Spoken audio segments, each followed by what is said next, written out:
everybody, this is Lena, and you are watching Lena's Life. Yep, my life right now is taking me back home to beautiful Chelan, Wenatchee area in Washington, and I've had a great time here in Spokane. I really like this town. It's really pretty.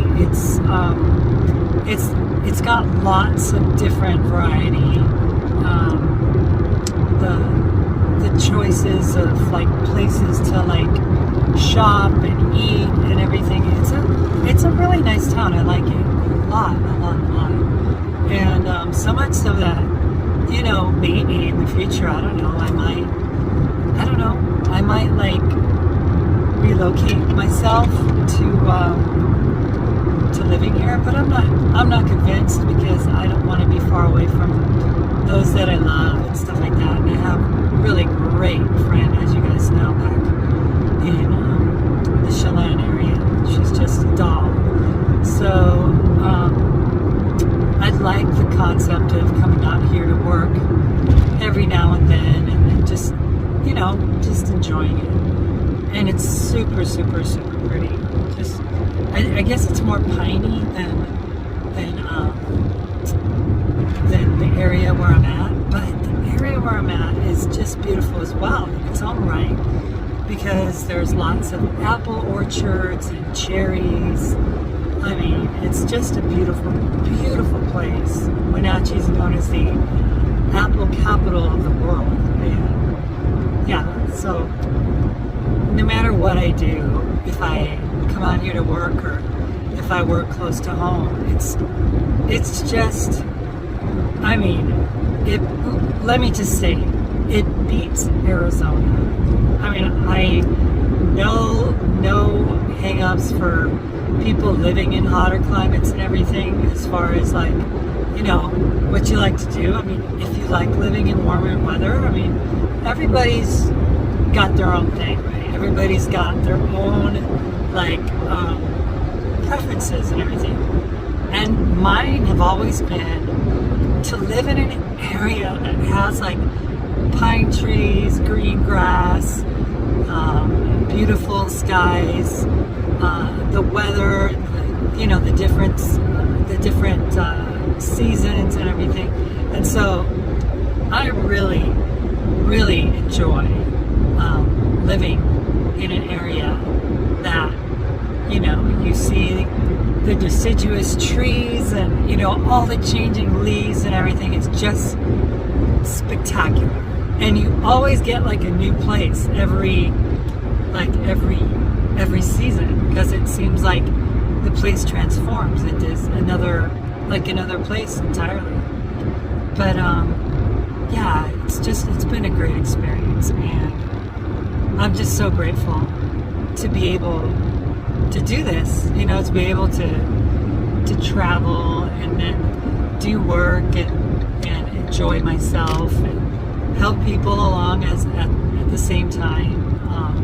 It's just, for me, it's like the perfect job, because I love to drive and I love to experience new places and new things and everything. And, you know, some people might think that that's me just being impatient, that I can't stay still, but my heart is an adventurer. I love to travel. I love to fly. I love new experiences. I love new cultures, new languages, new foods. I mean, I am just, you know, for instance, like when I was like 18, I went with my friend to Walt Disney World, and my favorite part of Walt Disney World, because I'm a Disney person for sure. I grew up around Disneyland, and I even worked there for a stint in high school. And I like the place so much, I used to take my Disneyland jacket to school. So yeah, just a Disney kid, Mickey Mouse Club, all of it, right? And so anyway, I was with my friend. We had both been working at Disney, so we had a free ticket to go to the parks and stuff like that. So we used our ticket by going to the Magic Kingdom and then park hopping over to Epcot Center. And when I visited Epcot Center, I was like in heaven. I mean, it was just the perfect place for me because I just love to travel. So, like, you'd go to Mexico, you'd go to Japan, you'd go to Canada. I remember they had like a Circle Vision 360 movie about Canada, and it's like, Canada, Canada, my Canada, or something. You're a lifelong of adventure for us all, or something. It was like so moving. I was like in tears watching a movie about Canada, about traveling to Canada.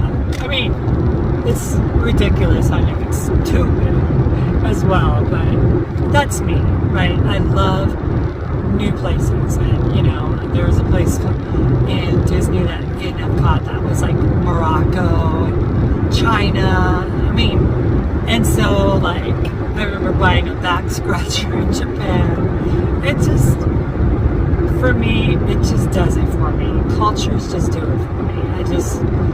I get so like caught up in like learning about the country and learning about the people, and it's just really quite the experience.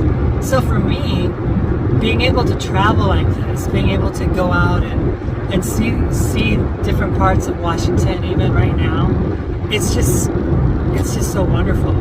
And I can't help but think of all the years that I suppressed that part of me.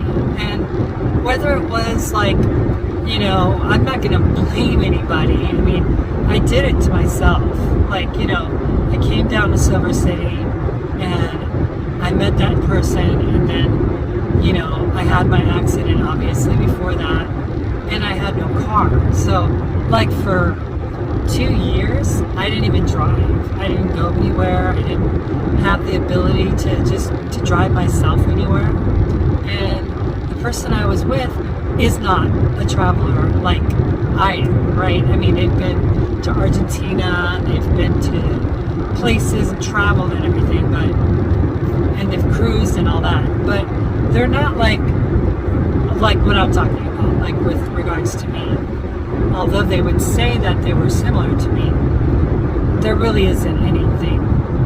There really isn't anything that we're similar in. But anyway, I just love to travel. And it doesn't matter if it's local, like just like experiencing a new part of the town, a new part of the city. It doesn't matter if it's, you know, finding a new restaurant or a new grocery store, or going to like, you know, I like going to like those Asian markets. They're like really cool. Or like a Mexican swap meet or something. I mean, it's just fun. And you know, you'll see on my YouTube video, I've done like a trip to Hmong Village, you know, where I talk about the different foods and everything, all the different variations of fruit, vegetables, and how people, you know, make different kinds of, like, sell different kinds of foods and everything. I mean, that's just my jam. I love that. So I'm just like so grateful that this is the life that I have now.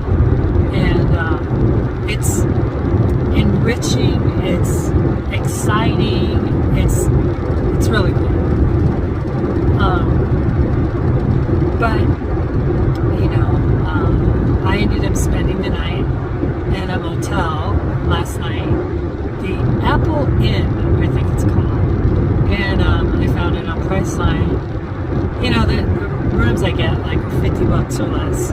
You know, I'm not like looking to get like some fancy room. Although I like fancy, don't get me wrong, but I don't like to pay the fancy price for a room like that. But it was nice when I first checked in.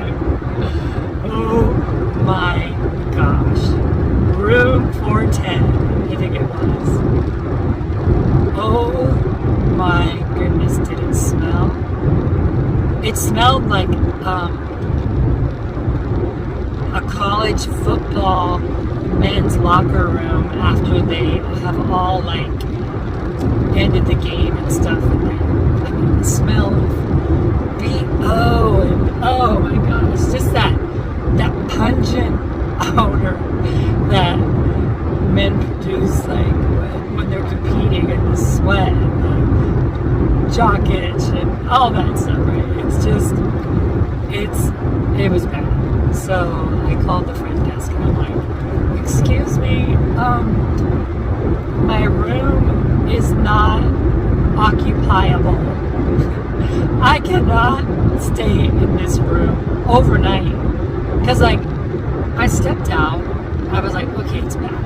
Okay, let's see. I'm gonna go get the rest of my things, and then I'm gonna come back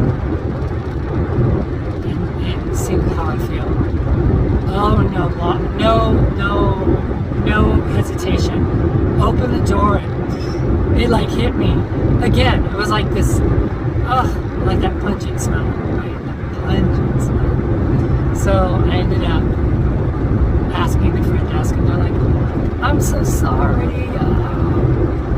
The problem is that that's the last room, and we don't have any rooms available. And I go, well, I can't stay in this one. I was like, it smells so bad, so bad. She goes, oh, I'm so sorry. I'll call my manager and see what we can do. Maybe we can clean it. I don't know. So I just packed my things up and went back to my car and put things away because there was just going to be no way other than, I wasn't going to put up a stink because, I mean, it's not worth it. And I was relegating to myself that I was going to have to spend another night not in a room, which is not cool in any stretch of the imagination.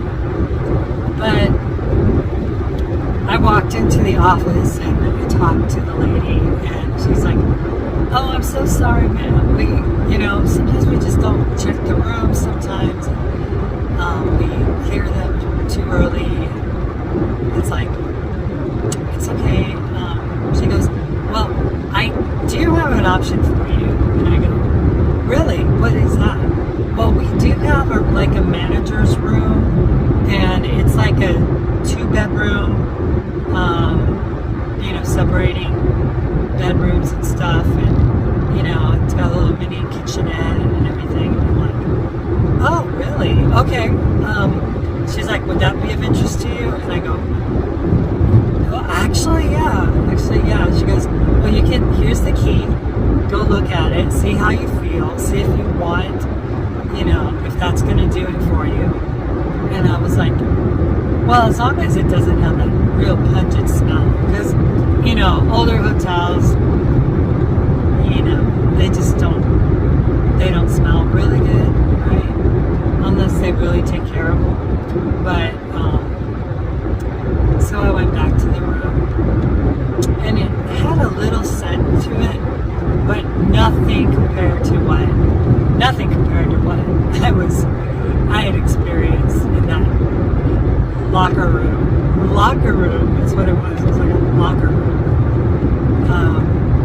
Reminded me of a video shoot that I did with a Christian author, and we were out in North Carolina, and we had a scene that we had to set up in the morning.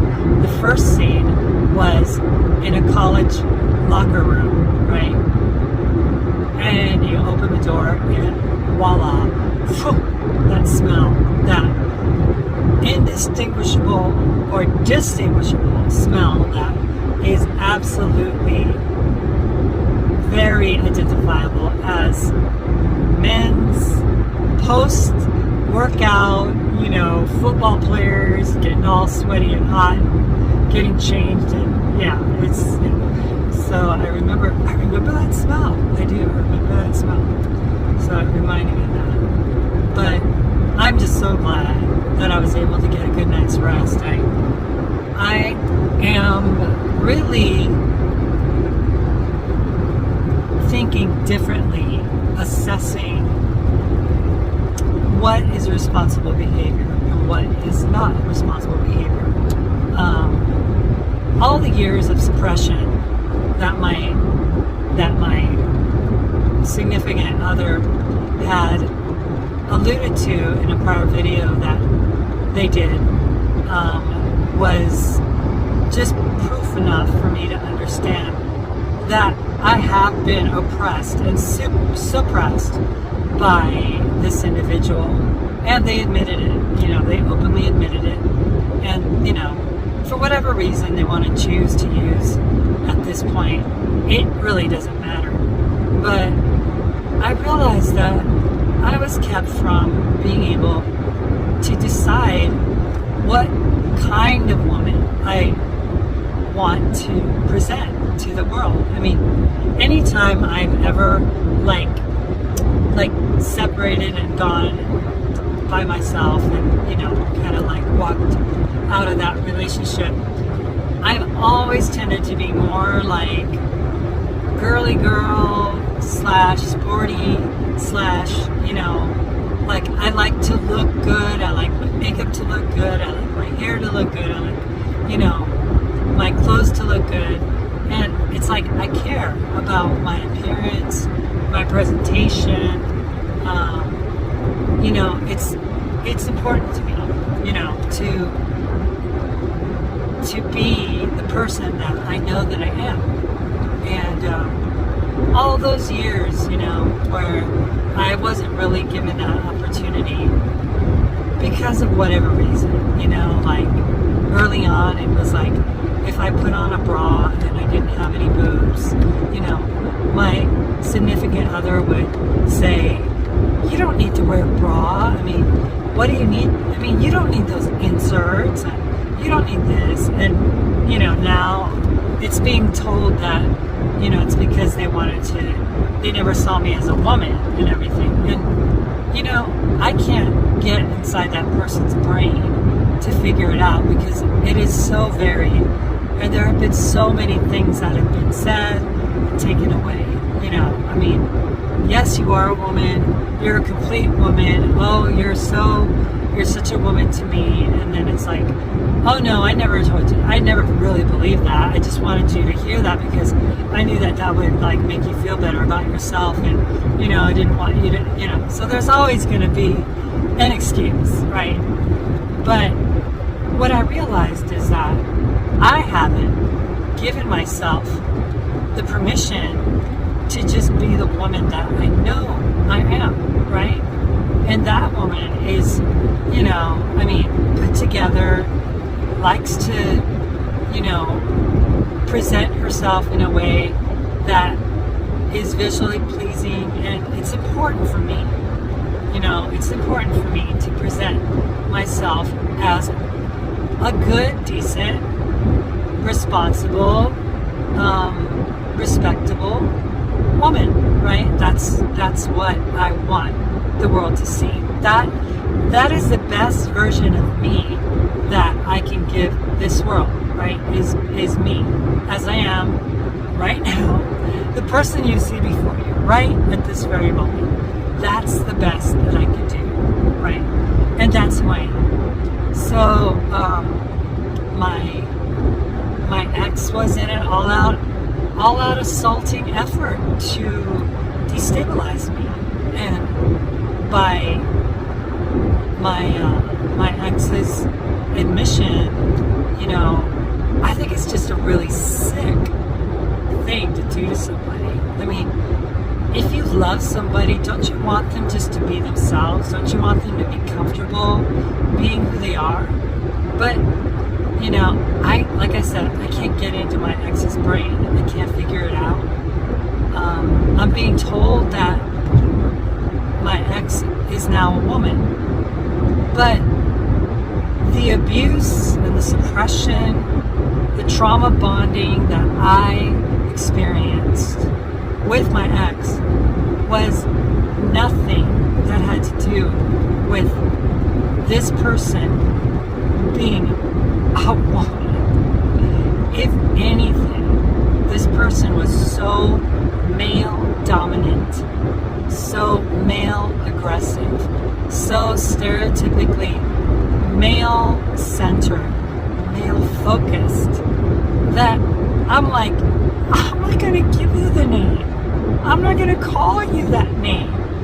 I don't even know why I'm doing that. Because you've always been a man to me. And I'm not saying that to be mean either. I'm just saying that because the person I saw in the videos leading up to us even being together was a man. The person that I saw with his former girlfriend and former wife of 11 years, that was a man. The way I felt when this person would control my goings, comings and goings and everything, and how they controlled, like, in a way that men do, right? And it's like, I just find it like my brain just goes, wait a second. Us women, and, talking about being a trans widow, I mean, if anything, it's me who's been widowed as a trans woman. Just saying. Not the same thing with regards to being, a trans widow, but, my ex, who went by the name Mark Angelo Cummings, what is the name that I took as his wife? Not once, but twice. 2 times I did it, right? I did it twice. And Mark was the man in the relationship in every way. In every way. In every way, Mark was the man. And that was the person. I didn't know the other name. That other name escaped me because that's not the person. I mean, I just watched a video where they said, I'm actually quite soft and I just put on this front of being this, like, over-aggressive male. It's like, because that's, to me, that's the person. Mark talks about, pre-transition days and having an attitude problem and ripping up tables in a cruise ship or throwing things or hitting a plate glass window in Ireland with his fist, and is like male aggression. I mean, that's not typical female behavior. And if anything, to me, it just proves that trans identities exist, and that Mark, no matter what you see before you now, cannot escape his male essence, cannot escape it. And I don't know who that other person was back in the hinter days of yesteryear, focus on like the previous century, like 19 something, and put a number behind it. But that person, like, when they left their lesbian lover who's carrying her name, Mark's ex of 11 years is carrying her name, and Mark's ex-girlfriend is carrying that name as well, which is something that is just like, to me, it's just sickening to me to think 3 women, 2 trans women and 1 genetic female woman is actually carrying that meaningless last name. To me, it kind of is a mind-blowing thing, But, no, I'm sorry. You don't get to be called a female when you have been so aggressively male in our life, in our relationship over 6 years, that you all of a sudden now, just because you like to wear blue, like, nail polish and you like wearing hoop earrings now all of a sudden, that you want people to see you as a woman. It's like, I don't think I need to give you that. Honestly, I don't, because what you did to me was not as a woman. It was the same feelings, and I get emails from genetic women, and I could read it to you. There's this one who's been, conversing with me on Facebook Messenger. He's like, Lena, your experiences are no different than the abuse that I had with my husband, and I am a genetic female. And the things that you have said, the things that you have expressed, and you've allowed me to come into my own and given me the courage to do and say the right thing. And I'm like, whoa, this is me, my experiences as a trans woman, living with a trans man who was always denying that he was a trans man. I mean, he's like, I'm just a man, living my life. And it's like, I'm like, wow. So every time I'm being told that, oh, I never saw you as a woman, or whatever, there are women that call me and say, Lena, I just wanted to let you know that you're helping me. I've been following you silently for years. I've seen what Mark has done to you. My husband did the same thing to me, and gaslighting me, making me feel like I had nowhere else to run, nowhere else to go, no other options, that, if I left him, that I was going to go to my death, basically, because no one was going to love me, that I was just this effed up human that just was so destructive and incapable of making good decisions, irresponsible, that I couldn't do life, with this person, but I couldn't do life without this person, because this person was like crucial to my very existence on this planet. And I just don't get your mentality when you want me to give you your female womanly props. I don't care. Whatever you were before you were transitioned, whatever you were, that's not what you were to me. And the things that I am healing from are the traumas that any other woman would experience being in a relationship with a very difficult, prideful, egotistical, chauvinistic, macho, man-spreading, like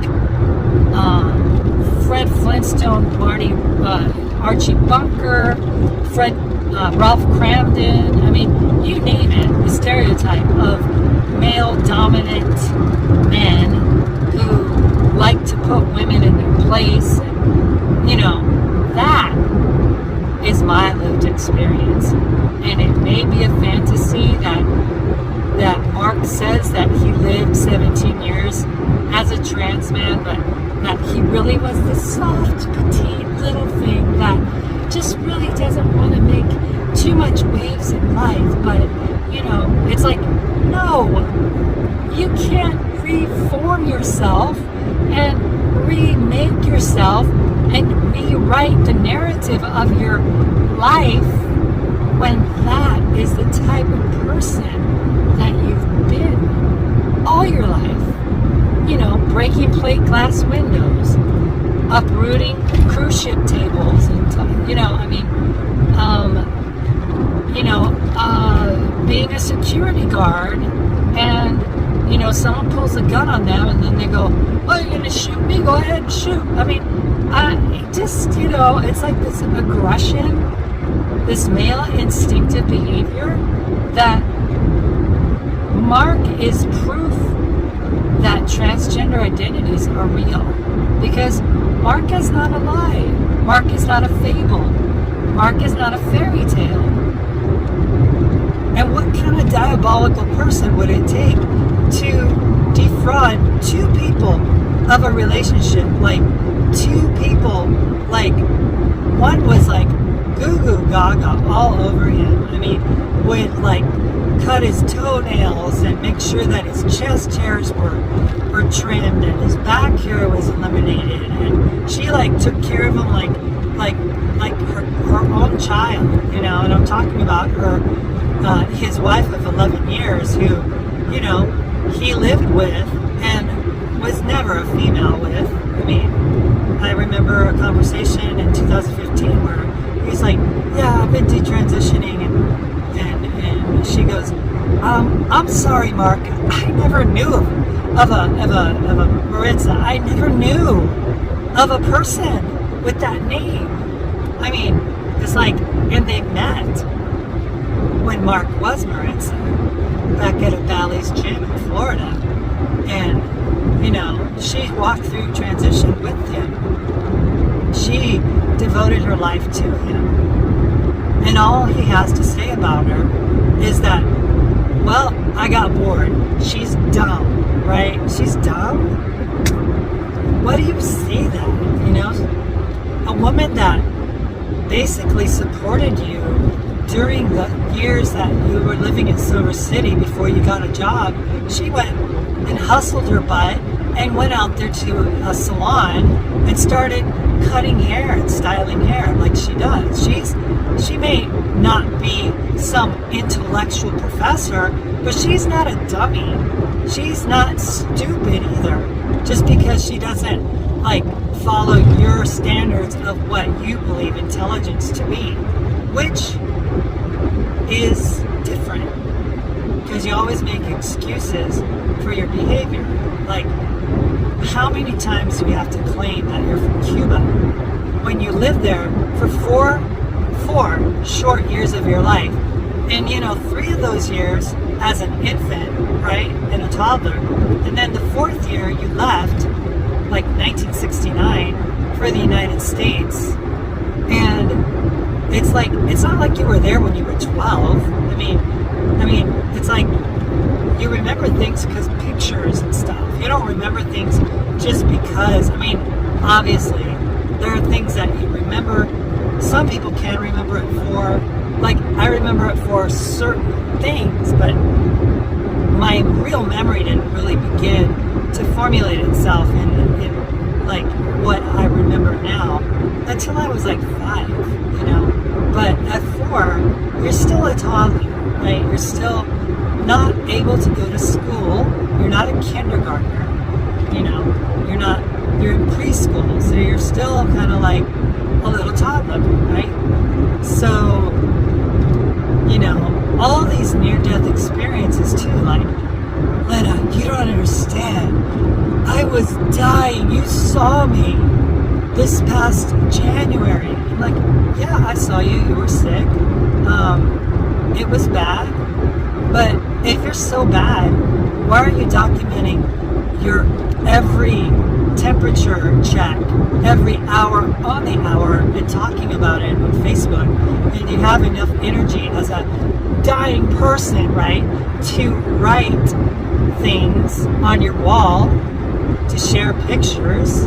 It's like, I don't know about you, but my idea of a dying person is a person that can't move, can't function, is falling out of consciousness, and is literally like at death's door. Not a person who's feeling miserable, not a person who's refusing medical attention. Like, my own sister contacted me and said, "You're crazy. Why don't you take him to the hospital?" It's like, what are you doing? It's like telling me that I'm being irresponsible. And I'm like, he doesn't want to go. He doesn't want to go to the hospital. For one, we're broke. We never made any money.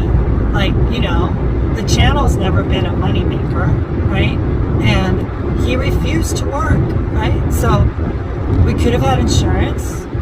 He could have worked part-time at, say, for instance, at Fry's or something. He could have gotten a job as a health fitness trainer, anything. right?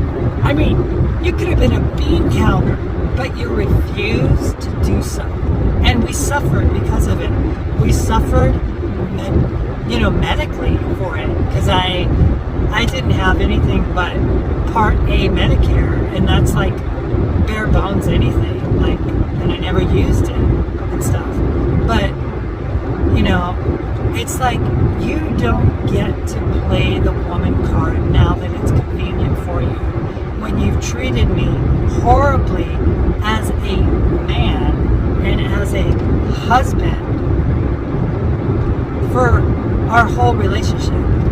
And that's the thing. Giving me, my, place, it's like, and now all of a sudden, oh no, you're not a woman because,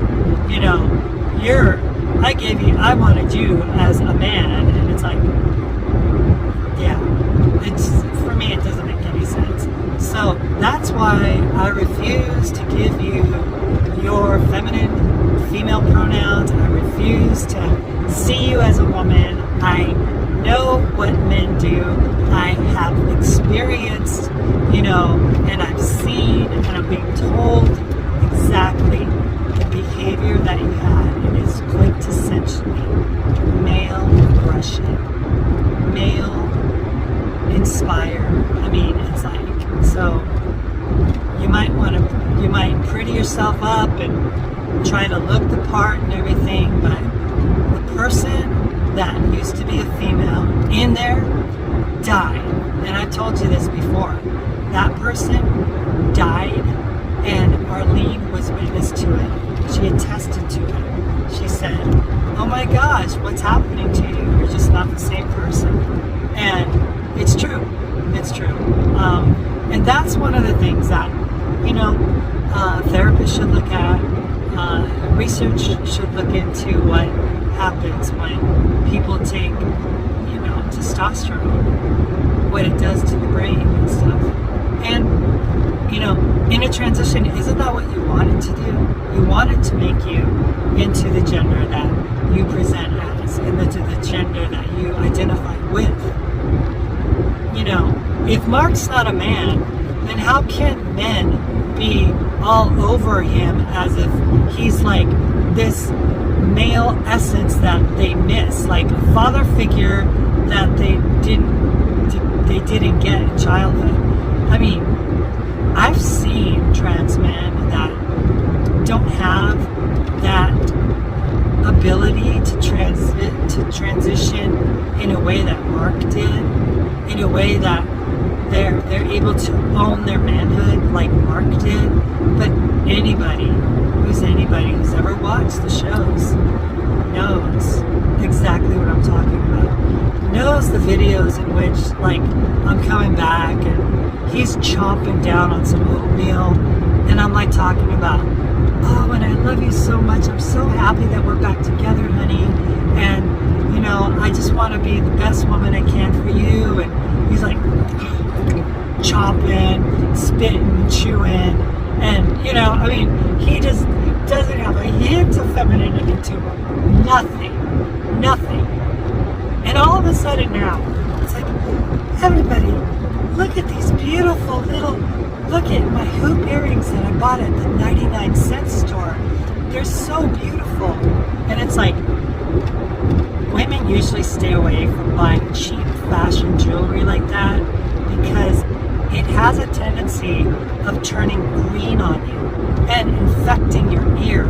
So women like to buy things that are going to be hypoallergenic, that are going to be safe to wear, and not be a health hazard. 99-cent store earrings like that are the ones that you buy for your little girl or your little nieces. You go to the store and you go, okay guys, we're at the dollar store, get 5 items and we'll get to the checkout and you can buy whatever you want. And they're like running around, and maybe one of them will go pick up the hoop earrings, Auntie, what about these? What about these? And it's like, oh yeah, those are nice, But it's just it's not meant for everyday wear. You know, makeup, I'm sorry to say, if you find it at a dollar store, is face paint. It's, you know, if you're vegan, or if you're touting to be like in touch with the planet and wanting to be green and all that, you don't buy face paint at the Dollar Tree, you know, because the regulations in China are really lax, and they can put whatever they want in that chemical concoction that they call foundation. They turn a profit on it, you know, and you're buying stuff that isn't really safe for your face. It's toxic, it's cancer causing. And for you, a person who likes to eat organic food, it would be really, really ironic if you got sick from bad lead poisoning in your makeup, yet you bought an organic apple or an organic, you know, carrot or something that you ate it, you know. So just as much care that you place in wanting to like take care of your body and everything, you should also do the same for makeup, any kind of cleansers that you use at your house, any kind of cleansers that you use on your face. You know, I mean, and you're a medical professional, so you should know better, right? I mean, I remember we would go to the Dollar Tree sometimes, and we would be purging the stuff we bought, because it's like cleaning the bathroom. It's like a toxic, disgusting, toxic mess, and it's really kind of gross. So it's not safe. It's not safe to use. It's not safe to clean with. It's not safe to touch. It's not safe to smell. So if you're buying cheap makeup, right? You're buying cheap makeup. You definitely want to protect yourself, you know, from it, because if you buy cheap makeup, it could be dangerous, right? It could be dangerous for you, and but that's the thing, you know. I mean, there's a difference in being frugal and just being cheap, and we've had those conversations too. We've had those conversations about, you know, it's like just being cheap for cheap's sake. You know, it's like, it's better to buy like a good product and to use it responsibly until that product is no longer, you know, usable, than to buy a bunch of cheap products that break. Like, for instance, talking about the 4 pieces of the 4 razors that you bought. Those are manufactured in China. They're not surgical steel, so they're made out of like some kind of industrialized steel that doesn't meet any standards of inspection, any kind of standards for selling it in this country. And literally, a blade that's $10 is gonna be like safer for your face. It's gonna have past inspection. I mean, the best blades are made in Germany. So the surgical steel is something like, say, a company like Dollar Shave Club, or the other one that offers subscriptions and stuff. They have like blades that are manufactured in Germany, because people know that that's a good company, that's a good country for buying steel. You know, steel isn't a good buy when you get it from China. So although it looks like a good deal, like 4 blades for $1, you know, yeah, it's great. It's gonna cut you. You're worried about having sensitive skin, and yet you're using the cheapest available steel known to man, which is China steel. Again, they don't care. They just mass produce it. It's not like they've got like these standards of safety or anything. I mean, they really don't care. So they make it so that people like you could buy it and then think that you're getting a good deal, but it's really just cutting up your face. It's just that simple, you know. So you can be cheap, you can be frugal. You know, there's a difference. Frugal is responsible and not wanting to overspend for something that you could buy for less. And then cheap is just, regardless of if something is like $1.50 and it's going to be better, you would rather spend $1 because you're cheap, right? And you get the inferior product, but you don't care because it's the whole process of your minimalistic, idealized version of yourself, you know, and that helps nobody, and it definitely doesn't do you any justice either. But those are just my honest opinions. I mean, people can have a different opinion and everything, but I don't say these things out of spite. I don't say them to be condescending. And like, when I speak about his lack of awareness when it comes to language, it's like he wears it as a badge of honor. Like, I'm from Cuba, and you know, as a Cuban, I think differently, and blah blah blah blah blah blah blah. And it's like, you're only 4 when you left. You're an American, bro. American. You came to this country. You've been here for what, 53 of your 57 years? You know, your first language is English because you're in this country. You've been speaking English for a very long time.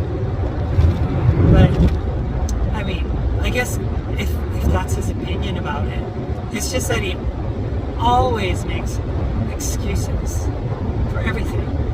And, you know, I could come across as being rude and everything, but, you know, it's you. And it's like, it's always like pointing the finger at people, you know, instead of like taking an honest step back perspective of what you've done with your life, how you've led it, the people you've affected, the people that are in your wake, right? The people behind you now that are no longer contributing to your life. Looking at that, taking a good look as to what happened, where you are, why you're in the situation that you're in, assessing things, and making an honest opinion from what you've gleaned from those years. And I honestly don't think that you're being 100% honest with yourself. That's my opinion. I just don't think you're being honest with yourself, that you're being honest with other people, and that there's this inability to see what exactly you've done. I mean, for me, I see what you've done in my own life, how you've affected it. I mean, you have to be quite diabolical in your nature to torture a trans woman. To say that I'm the one love, you know, it's like they make this video all flowery, and they pre-edit it, pre-do it, and they talk all these wonderful, like, in these feminine ways about being a woman who wasn't able to find and capture her true love. It's like, I see right through that, and I go, no. You may feel that you could get away with that with your Christian friends, but with me, with how you made me feel all those years as a dominant man who wouldn't even let me work, wouldn't even let me, like, when I had a project and said, no, you can't do that project because I'm the man and you're the woman and you would be disrespecting me, so no, go back and write your friend, tell him that you can't work, tell him that you can't do it. It's like, if I was a regular dude, okay, I would have said, F you, man, I'm going whether you like it or not. You can take your opinion and shove it up your you know what, and I'm gonna hop on a plane and I'm gonna go and I'm gonna do and I'm gonna be. And it's like, a male is gonna assert his ground and he's gonna take it because that's being male, right? Males take what's given, you know, they assert themselves, you know. I had just recently come back to you back in 2018. You were working at Walmart. You were quite the stud too, and quite good looking at the same time. You would send me pictures of yourself in your manly form. I mean, I just find it really hard, Mark, speaking to you, I find it really incredibly, despairingly hard to imagine that man that was like going like posing with his big forearms stuck out and he's on T, so his face is a little bit fuller, and it's like that person at the gym working out, looking at his body, you know, just imagining his man idol as he is and everything. And that person is a woman? Really? Really? I'm not convinced. And, you know, you've got your Christian community that agrees with you because they want to present the idealized version, and you know they have a very simplistic idea of gender, and they have a very simplistic viewpoint, very, very pointed, very regulated, very by the book, and don't veer from this or else this is going to happen, and all that, right? It fits into what they want to present, but it doesn't allow for people like you to exist, because people like you do exist, and you're proof that people like you exist. I mean, a person who was born a female, not taking away from that at all, that lived, experienced, and socialized as a female, and went to school as a female, lived her life as a female, but after transitioning, became a man. Maybe not in the full body aspect of it, but in the full sense of owning your maleness. And I'm not talking about being a butch lesbian either, because there's a difference. There's a difference. And a butch lesbian would tell you what the difference is. You know, there is a difference. And honey, you are all man. All man. There is no hint. Even when you talk, when you get all soft, and it just sounds so contrived. You just don't understand how it's all an act. And I know it. And I know it bothers you. But I can see right through the veil of your projection of what you want people to see. And, you know, us women, we do things differently. And those men, you know, it's like, and you like don't. It's funny because you don't mention me, but you do. You're like, and those that are all caught up in like criticizing me for my language, and believe me, I'm not the only one. And throughout the time that we were together, I wouldn't criticize you over your language. I thought it was cute, actually. I was like, oh, that's so cute. He says the word, instead of dreamt, he says dram. I had a dream last night, and I dram that, and I'm like, oh, that's cute, right? It's endearing, right? But it's not a word, right? It's not a word. And I'm not a grammar professor or teacher, but I have a good handle on the English language, and I did well in the, Iowa tested basic skills when it came to language and writing and reading and spelling. I did really well in spelling. I had really good geography skills and just, kind of that basic stuff. My math was not really that great, but I mean, with language, I've had a pretty good experience, and I can say that my vocabulary is better than I would, than my mom or dad or something, right? I mean, that I learned, being raised in a good family and being sent to private school where I was given, a lot of one-on-one attention and everything.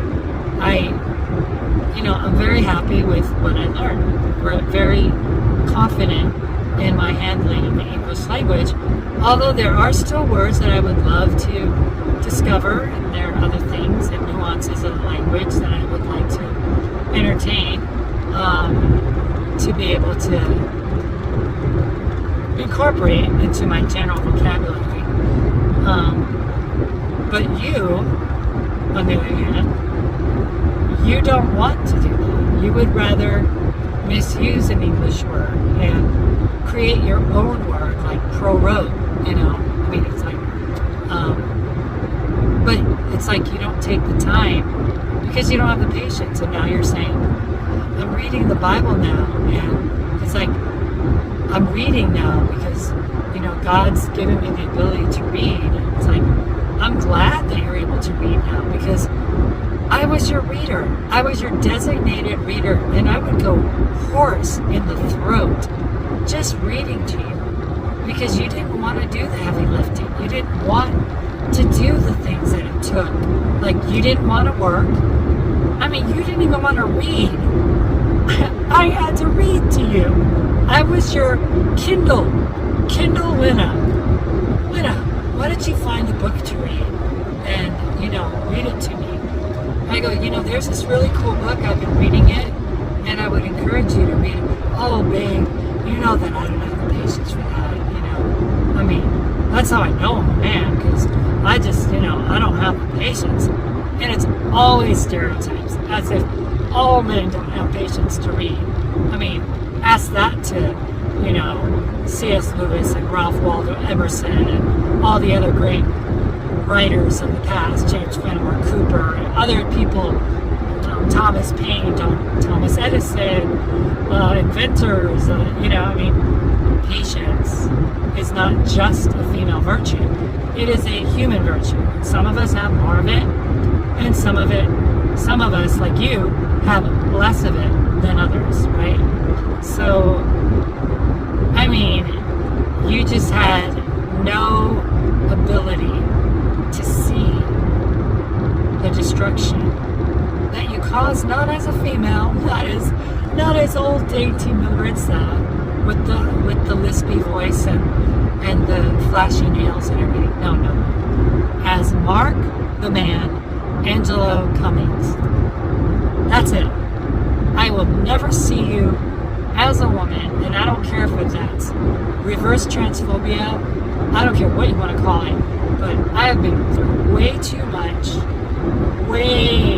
many issues dealing with my life being destructively invaded by a man, not a woman, by a man who aggressively, assertively, decisively decided to step in and single-handedly control me, where I went, what I did, who I spoke to, what I ate, when I did the laundry, when I could go to a pool, when I could go to a grocery store, when I could go to a store at all, prohibited from going to a mall, inhibited from, being able to wear clothing that I wanted to wear.